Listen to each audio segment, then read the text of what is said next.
Бери. Здравствуйте, бабулечка. Возьмите хлебушек. Ой, спасибо, миленький. Держите. Я без хлебушка сижу, спасибо. Дай. Да, давайте я вам еще дам, бабуля. Вот, спасибо, дай вам Бог здоровечка. Не плачьте, не плачьте, Спасибо, бабулечка. Господи, помилуй, спаси вас, Господи, я слепая тягаю.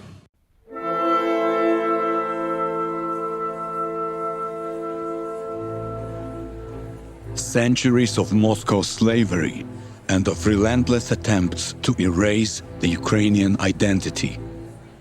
During the years of Soviet terror, more people were killed in Ukraine than anywhere else in the bloodlands that included Poland, Belarus, the Baltic states, and Western Russia.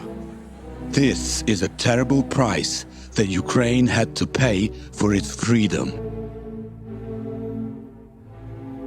In 2007, a belligerent Putin made his intentions clear to re-establish the Soviet Empire.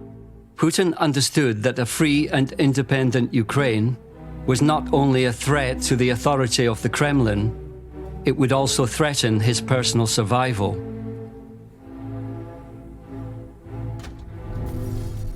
Following the Revolution of Dignity, Ukrainians realized that after ousting our pro-Russian president, there was no going back.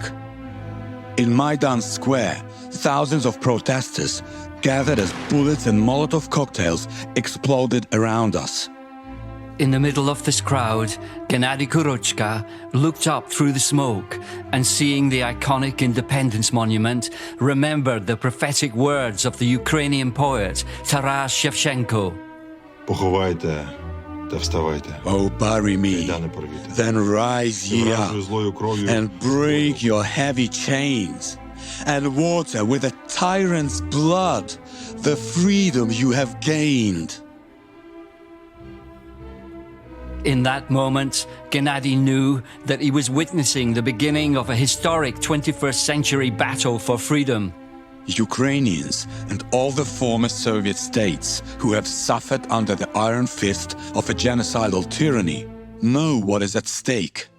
Brutal forces unleashed once more on innocent citizens, bringing memories of the ruthless terror of the Stalin era and beyond.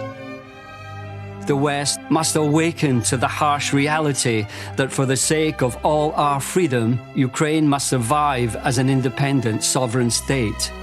Freedom is the oxygen of our democracy, the oxygen so many of our predecessors gave their lives for, so that we can live and breathe freely. Their sacrifice, and the sacrifices currently being made by Ukrainians, must not be forgotten. Now is the time to break the shackles of our imprisoned thinking and dare to win, as others have dared before.